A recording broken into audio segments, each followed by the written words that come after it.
This is the BlackBerry Key 2, codenamed Athena. It's a touchscreen based Android BlackBerry which was not built by BlackBerry Limited, but it was built by the same company that builds smart TVs, TCL. This 7th gen Android BlackBerry phone is one of the last BlackBerries to exist and run Android. Today, we're going to dive into what makes the Key 2 so special and why this particular model is upwards of $300 on the aftermarket and eBay. This is the unboxing gadget. Let's get it.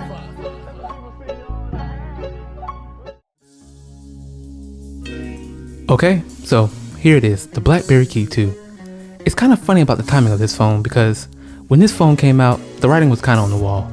It was pretty obvious the BlackBerry was about to end, and somehow they still found the budget to release the Key 2. A pretty cool phone. It's probably one of the best BlackBerry phones that they released, so it's kind of ironic and funny that this was one of the last BlackBerry phones, besides of course the Key 2 LE that they released. But either way, here we are. We have the BlackBerry Key 2. So if we're taking this out the box, let's quickly look at the specs. So we have a 4G network phone, which unfortunately kind of sucks because now we're on 5G, so it doesn't quite get the benefits of our current 5G network. We have the display, 4.5 IPS 1620 by 1080, not bad for such a small phone. The CPU, Snapdragon 660. We have the rear camera, we have two cameras. We have the rear and front. The rear is a dual 12 megapixel and the front is an 8 megapixel. You know, not that great for today's standards, but not bad for a BlackBerry. The memory, 64 gigabytes and 6 gigs of RAM. And we have the battery, 3500, you know, typical battery size, not too big, not too small. And then we have, of course, the OS, Android. A BlackBerry with Android.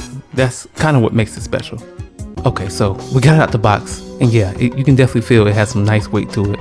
That aluminum structure makes it pretty premium, so far we're good. And we see we have a charger and a cable, and we have Cartel charger. So apparently this one didn't come with the original charger, as you can tell. This might be a Chinese off-brand charger, all Cartel, but whatever. Alright, so we got the Key 2 out the box. Let's talk about the connectivity for a second, as this is very important. Because, believe it or not, you can still use the Key 2 today, which is great. Now, if you notice this is the BBF102 model, which means it's compatible with bands in Canada and US.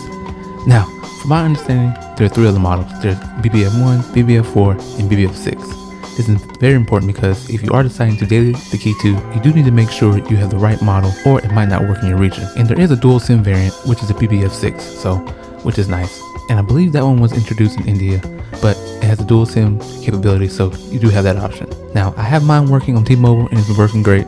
Granted, it's only on 4G, not 5G, but considering that, it's been performing pretty well. Okay, so now, under the hood, there's a Snapdragon 660 with 6 gigs of RAM. Now, according to today's standards, yeah, it's not the best, but for my everyday use, it performs pretty well actually. Honestly, for daily, it's not bad. My initial impressions, it handles multitasking pretty well. The Android that comes on the device is pretty bare bones, but it gets the job done. There isn't a lot of bloatware from Android on this device, so that actually helps keep the device running pretty snappy. Now, I wouldn't recommend downloading any banking apps or anything security-wise because it is behind a few versions on Android, so you do have that vulnerability with this device.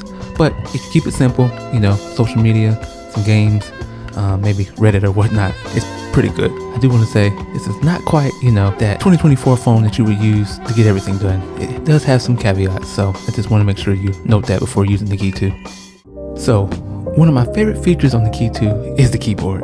To me, this is the main selling point of this device.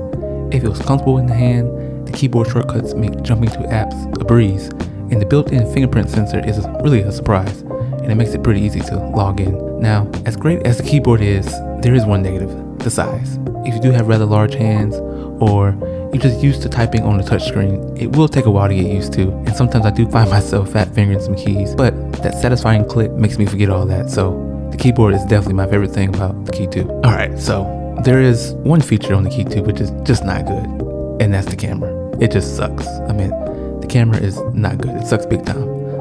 Honestly, I don't have much more to say about that.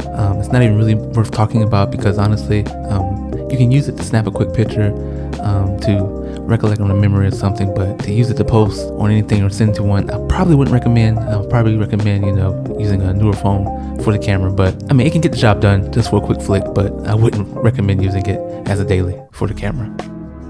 Okay, and lastly, let's talk about price. Now, for some reason, the Key 2 is pretty expensive. I mean, considering what it's going for on the aftermarket, you can easily pay $400 to $500 for, a fairly new or slightly used one. Now granted, you can find some pretty beat up ones for around $300, $350, but I think it's a pretty cool device to have, but just note, it is pretty expensive.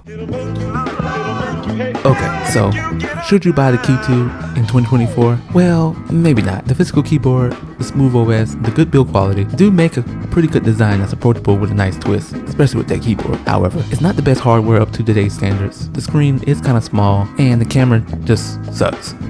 So it's hard to sell it on that note. And also it's kind of hard to sell it as the app support gets smaller and smaller each and every day as this OS is outdated. But all in all, it is a gem. And if you do want to join the BlackBerry family, I think it's a great device to start with. Do I recommend it today? No. But if you're a fan of BlackBerry and the Key 2, I think it's a cool device to have. Either way, this was the Unboxing Gadget.